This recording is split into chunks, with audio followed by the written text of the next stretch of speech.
So students, अभी तक हम लोग मैट्रिसेस के टाइप्स पढ़ चुके हैं। अब टाइप्स के बाद क्या है ना कि इन टाइप्स पे बेस्ड कुछ क्वेश्चंस होते हैं, ठीक है। बेसिकली मतलब जो मेन टाइप्स थे हमारे, जैसे मैंने बोला था स्क्वायर मैट्रिक्स होती है ना। तो स्क्वायर मैट्रिक्स और इन पे बेस्ड कौन कौन सी क्वेश्चंस बन सकते हैं, ठीक है। जैसे स्क्वायर होती है, स्क्वायर के अंदर फिर डायगोनल हमने सीखा था, ठीक है। स्क्वायर मैट्रिक्स मतलब n क्रॉस n ऑर्डर, ठीक है। डायगोनल मैट्रिक्स में डायगोनल पे एलिमेंट्स होते थे। फिर डायगोनल में फिर हमने पढ़ा था स्केलर, ठीक है। स्केलर के बाद हमने पढ़ा था यूनिट मैट्रिक्स, ठीक है। मतलब इन सबको मैं इस तरह से क्यों शो कर रहा हूँ, क्योंकि देखो स्क्वायर मैट्रिक्स में क्या होता था, जैसे 3x3 का ऑर्डर है तो ये सारे एलिमेंट्स हुआ करते थे, ठीक है। डायगोनल मैट्रिक्स में क्या हुआ करता था कि जैसे हम लोग ये भी 3x3 की मैट्रिक्स है, तो केवल डायगोनल को छोड़ के सारे सारे एलिमेंट्स क्या थे, जीरो थे, ठीक है। डायगोनल को छोड़ के, डायगोनल पे भी जीरो आ सकता है, लेकिन हमने क्या बोला, डायगोनल को छोड़ के सब जगह जहाँ जीरो हो गया उसी क्या बोले ना, डायगोनल मैट्रिक्स, ठीक है। फिर हमने देखा था स्केलर मैट्रिक्स। तो स्केलर मैट्रिक्स क्या हुआ करती थी हमारी, स्केलर मैट्रिक्स में अब डायगोनल पे एलिमेंट्स है, पर डायगोनल पे क्या है, एक सेम एलिमेंट आ गया, कांस्टेंट आ गया, ठीक है। के आ गया, ए आ गया, बी आ गया, कुछ भी आ गया, ठीक है। ये स्केलर था। और यूनिट में क्या था कि सेम एलिमेंट जो आया ना वो भी क्या आया, 1 1 1 आया, ठीक है। तो हम इस तरह से इसको एक वेन डायग्राम में भी शो कर सकते हैं। कैसे, देखो समझना, थोड़ा सा बस ऐसे बता रहा हूँ तुमको एक्स्ट्रा।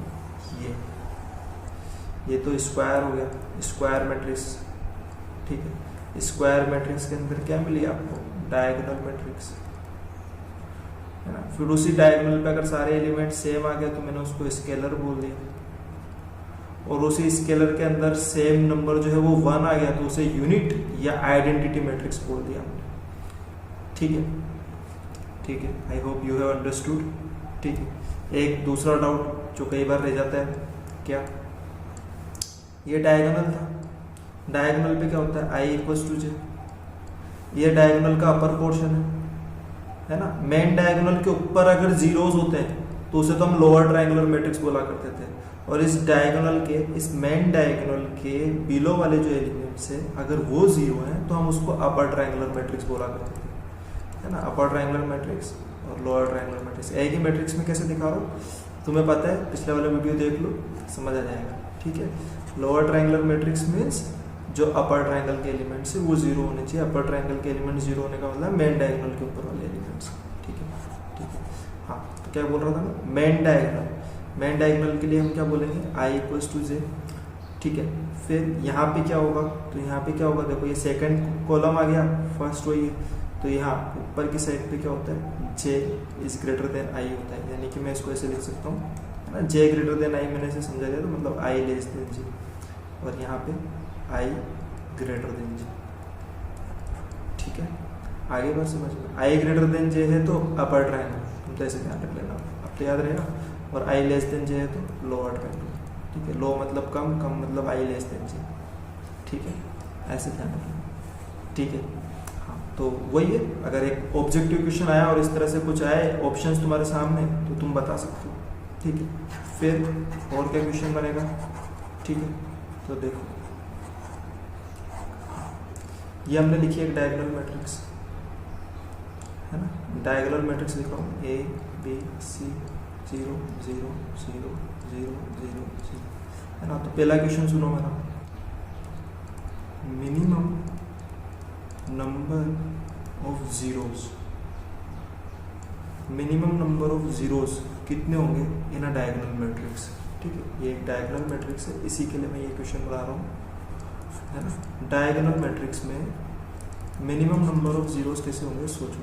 n क्रॉस n मतलब जो भी ऑर्डर होगा, यहाँ 3 क्रॉस 3 तो 3 क्रॉस 3, ठीक है। तो टोटल एलिमेंट्स कितने होंगे, 3 क्रॉस 3 यानी 9, यानी कि n स्क्वायर एलिमेंट्स होंगे, ठीक है, ठीक है। अभी क्या है ना कि ये तो जीरो होने ही होने हैं और ये भी जीरो होने ही होने हैं, ठीक है। लेकिन ये डायगोनल जीरो होगा नहीं होगा इसका नहीं पता, तो मिनिमम जीरोस तो ये वाले और ये वाले हैं, तो कैसे पता चलेगा। तो देखो एन स्क्वायर में से क्या करो, यहाँ पे डायगोनल पे कितने एलिमेंट्स हैं, एन एलिमेंट्स ही होंगे ना। देखो 1 2 3 3 एलिमेंट्स अगर 3x3 है तो, क्योंकि डायगोनल हर जगह डायगोनल का एक एलिमेंट आएगा, तो n square minus n minimum number of zeros, ठीक है, इतने जीरोस तो होंगे ही होंगे।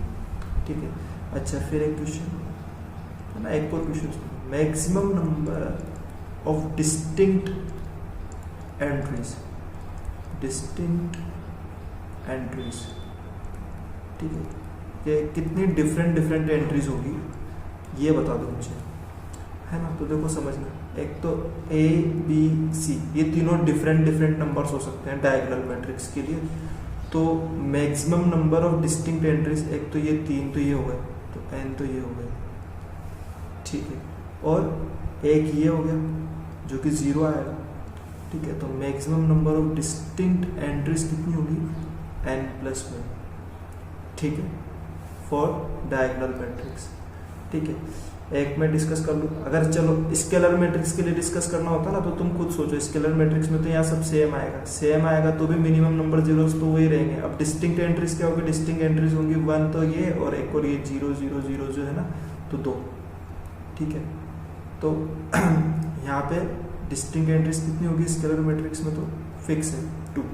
स्केलर मैट्रिक्स के लिए maximum number of distinct entries कितनी होगी, 2, ठीक है। चलो छोड़, अपर ट्रायंगुलर मैट्रिक्स का है ना, अपर ट्रायंगुलर मैट्रिक्स डिस्कस करते हैं, है ना। यूटीएम लिख रहा हूँ मैं, ये क्या है, अपर ट्रायंगुलर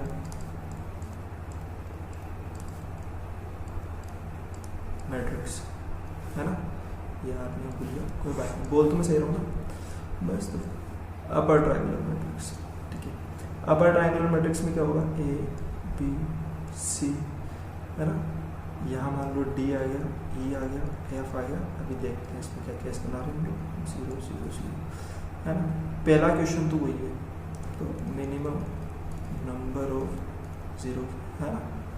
तो मिनिमम नंबर ऑफ जीरोस कितने होंगे, तो देखो समझना, एक तो क्या है कि n² - n से तो क्या होगा कि हमें डायगोनल के जीरोस पता चल रहे थे, मतलब डायगोनल के जीरोस कौन से, जब यहाँ पे डायगोनल मैट्रिक्स थी जिसमें यहाँ पे भी 0 0 आया था, ठीक है। तो n² - n तो हमें ये सारे जीरोस काउंट करके दे देगा, ये हुआ क्या है, सारे एलिमेंट्स में से जो कि n×n एलिमेंट्स में थे, n×n एलिमेंट्स से हमने डायगोनल के एलिमेंट सब्ट्रैक्ट कर दिए, तो वो सारे जो बचेंगे वो 0 होंगे, ठीक है। अभी क्या है, इसमें तो यहाँ भी एलिमेंट्स आ सकते हैं ना, है ना। यहाँ तो 0 जरूरी नहीं आएगा, डी ई एफ, हमें तो वैसे भी मिनिमम बताना है, मैक्सिमम तो बताना नहीं है। तो हम तो ये मान के चल रहे हैं कि यहाँ पे तो जीरोज नहीं आए, मिनिमम ये 3 0 तो आएंगे, तो हम तो इनको कैलकुलेट करना चाह रहे हैं। तो क्या करें, n² - n से तो यहाँ वाले सारे 0 आ गए थे। अब क्या करो, इसको 2 से डिवाइड कर दो, ईजी है। 2 से डिवाइड करोगे तो खाली एक साइड वाले जीरोस मिल जाएंगे आपको, है ना। तो यही सेम क्वेश्चन अब लोअर ट्रायंगुलर मैट्रिक्स से होगा तो भी आंसर सेम होगा। फिर वही क्वेश्चन, ठीक है, डिस्टिंक्ट एंट्रीज, है ना। Maximum number of distinct entries, ठीक है, ये समझ लेना अच्छे से, ठीक है। डिस्टिंक्ट एंट्रीज की बात हो रही है, ठीक है। अभी तो बहुत सारा कुछ यहाँ रफ हो रहा है, इसको सही बनाते हैं,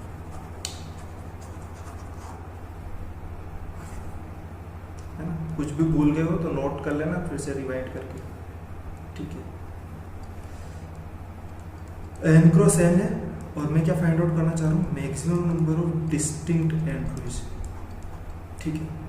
तो देखो समझना, ये ए बी सी सब डिफरेंट है, ठीक है। तो सबसे पहले तो मैं लिख लूँ क्या, कि एक तो ये n तो डिफरेंट हो सकते हैं, ठीक है, ये n जो है वो तो डिफरेंट हो सकते हैं, ठीक है। फिर जीरोस कितने होंगे, ये 0 ये 0 ये 0 और यहाँ पे D E F, ठीक है। तो देखो n² - n/2 तो जीरोस है।